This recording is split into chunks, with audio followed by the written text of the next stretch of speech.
নমস্কার প্রিয় দর্শক বন্ধু, কেমন আছেন? আশা করি সবাই ভালো আছেন। আজকে আপনাদের জন্য আবারও একটি খবর নিয়ে এসেছি, তা হলো সরকারি কর্মীদের জন্য দুটি দারুণ খবর আসছে। লোকসভা ভোটের রেজাল্ট প্রকাশ। এবার তবে কি ঘোষণা, জেনে নিন এই ঘোষণাটি। সরকারি কর্মীদের জন্য দুটি সুখবর আসছে। লোকসভা ভোটের রেজাল্টের পরেই আসছে ভালো খবর। এবার কার্যকর করা হবে অষ্টম বেতন কমিশন, আরও বাড়ানো হবে মহার্ঘ ভাতাও। দুটি সুখবর ঘোষণা হলেই সরকারি কর্মচারীরা দারুণ উপকৃত হবেন। মহার্ঘ ভাতা বা ডিএ বৃদ্ধি। জুন মাসের শেষের দিকে 4% মহার্ঘ ভাতা বৃদ্ধি হবে। এর ফলে মোট 54% মহার্ঘ ভাতা দেওয়া হতে পারে কেন্দ্রীয় সরকারি কর্মীদের। বেতনের সঙ্গেই অতিরিক্তভাবে ব্যাংকে ঢুকবে টাকা। সপ্তম বেতন কমিশনের নিয়ম অনুসারে ডিএ বছরে দুবার, জানুয়ারি ও জুলাই মাসে কার্যকর করা হয়। আর এবার আরও 4% ডিএ ঘোষণা হলে তা হয়তো 1 জুলাই কার্যকর করা হতে পারে। অষ্টম বেতন কমিশন।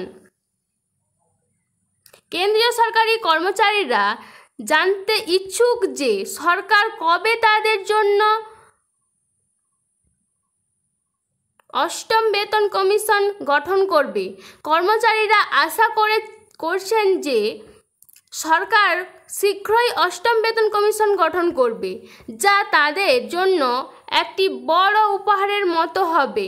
এতে কর্মচারীদের বেতন রেকর্ড বৃদ্ধি হবে, যা তাদের হাতে বাড়তি টাকা নিয়ে আসবে।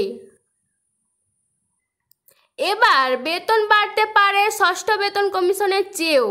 অষ্টম বেতন কমিশন গঠনের বিষয়েও এখনও আনুষ্ঠানিকভাবে কিছু বলা হয়নি, তবে মিডিয়া রিপোর্ট অনুসারে নির্বাচনের পরে এই বিষয়ে একটি বড় সিদ্ধান্ত নেওয়া হবে বলে আশা করা হচ্ছে। এখন কি গঠিত হলে 2 বছর পর তা বাস্তবায়িত হবে? নতুন সরকার গঠনের পরে অষ্টম বেতন কমিশন নিয়ে একটি বড় সিদ্ধান্ত নেওয়া হবে বলে জল্পনা রয়েছে, কারণ অনেক কর্মচারী সংগঠন এটি দাবি করছে। এর আগে 2014 সালে সপ্তম বেতন কমিশন গঠিত হয়েছিল। প্রতি 10 বছরে একটি নতুন বেতন কমিশন গঠিত হয়, যা ঠিক 2 বছর পর কার্যকর হয়। চতুর্থ বেতন কমিশন কার্যকর হওয়ার পর কর্মচারীদের বেতন বেড়েছিল 27.6%।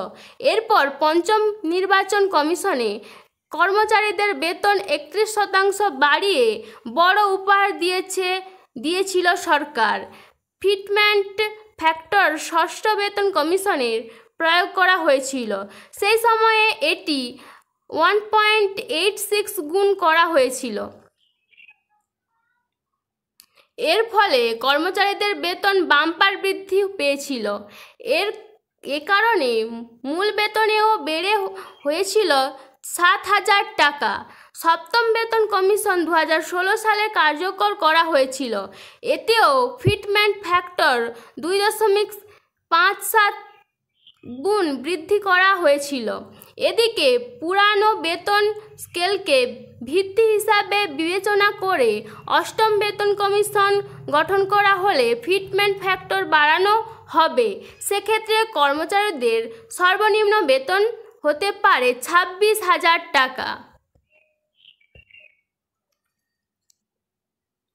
তো বন্ধুরা, আমার ভিডিওটি ভালো লেগে থাকলে ভিডিওটি লাইক, শেয়ার এবং সাবস্ক্রাইব করতে ভুলবেন না। ধন্যবাদ।